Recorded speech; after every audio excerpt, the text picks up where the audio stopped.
Going on, ladies and gentlemen, Johnny5 Alive here, and we're back with some more Rogue Stormers, and in this episode we're going to be reviewing Presto, giving our thoughts and opinions on this character.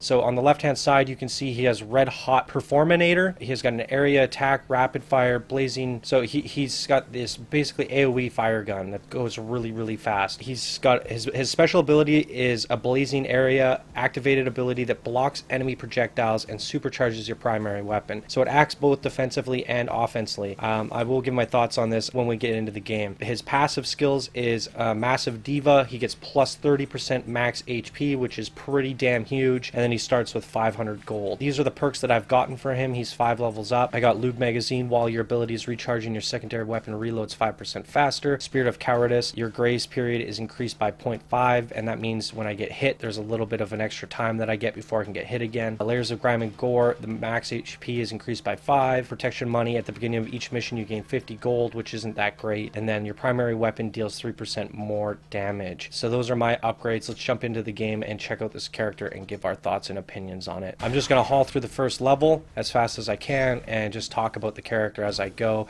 We're just going to jump up and grab this guy real quick. Hand cannon, cool. So his main ability, the first thing to note is it's a flamethrower, but listen, it does not make any sound effects. And I found that to be very unresponsive feeling. You don't get this like visceral feeling that you do with the other characters. It's just when you're not, I don't know, it just doesn't, I mean, it makes a sound impact when it hits the guys, but it just doesn't feel great when you're blasting it off. So the one thing to note about this, it is a garburator. It just chews through trash. It's a garbage disposal. Like, he's probably the fastest character in the game for just chewing up trash mobs by far. He just eats things up because it passes through enemies. That means the first bullet that hits the first guy is also going to hit the last guy. So they receive so many hits really quickly, and it's kind of funny because Brecht has a rapid fire attack. He's really quick, but this guy just does what Brecht does better. Yes, he has a shorter range than Brecht, but it makes up for it in its potency. So his special ability is the shield thingy, and look how quick it went away. It's not the best. Like, it's basically used to block a projectile. The one thing I have a problem with the shield, like, it only blocks projectiles. So, oh, we got an increase of range. Look at this. Oh, that's going to be helpful for this little demonstration. Yeah, it only blocks projectiles, which is kind of, this character you want to get up in people's faces, and if you can only block projectiles like this, it doesn't feel the best. So, I mean, it would have been nice if it just gave some, like, invulnerability, because it only lasts for, like, I think half a second. So, maybe just a second even. So it would have been nice if it just kind of gave you invulnerability, because so many guys are running at you and you can't really see what's going on because the blue flames and stuff. It gets quite hectic. So I don't really care for his special ability, to be honest. It does help make him tanky. Like right here, it's going to save me. Pop the shield, and then it's gone. If you time it wrong at all, you will be punished for it. And it did say that it also increases the range of your ability and the damage. So if we use it here, pop it, you can see I shoot a lot further, but it's gone already. So using it offensively doesn't really feel that effective, especially because you want to save it for when shield emitter. That's hilarious. That's his ability. So now I got 2 shields. Yeah, you want to save his ability for when you need to block. So it doesn't really make sense to pop it every time it's ready, unless you really try and want to burn down an enemy. Like, I use it there for offense, but then now I have to literally dodge things instead of just walking into them. So it's a little bit janky. I think it should have been a primary defensive thing. Invulnerability with, I don't know. I guess it works, but it's not my favorite. I don't really care for it. And the blue flames, they get in your way when you're playing 2 players. I really don't like it.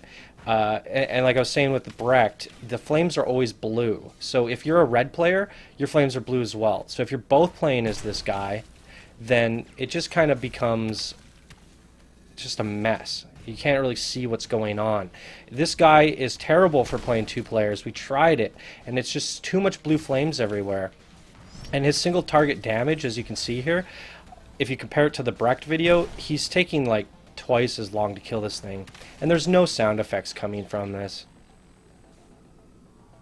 It's just so quiet and boring. And because of that, he just feels like the boringest character. Whenever you heal, you have a 7% chance to heal an extra 5 HP. Oh, that's pretty good. Firing your primary weapon periodically, it triggers a bullet shield. Oh, there you go. I don't need my ability anymore. So yeah, overall, I just don't really care for this character, to be honest. I feel like what they could have done with this blue thing is if the second player, it dims it or makes it transparent or somewhat like hard to see if you're the second player. That way this stuff isn't getting in your way, because it will literally blind your partner, and it causes like problems. And the last thing you want to do is have a problematic character in co-op. And but you know, he does serve a good purpose. Like if you can get his HP up and he's got his shield, he's good to be in front while you have someone of range behind him. So I mean, El Cazador would be good behind him while he's up front tanking, and then you give this guy all the HP and your buddy takes all the range stuff. And you know, if you upgrade his damage, he can really pump out a lot of DPS, but he's really all about taking out small packs of guys. So I think he pairs up really well with El Cazador in a multiplayer session. Other than that, like, he just kind of gets in the way and stuff like that, and it's really bright, and I'm not a big fan of his ability, but it is good if you're up in the front lines playing co-op. And another thing to note, for whatever reason, he zooms the camera out further than the other characters.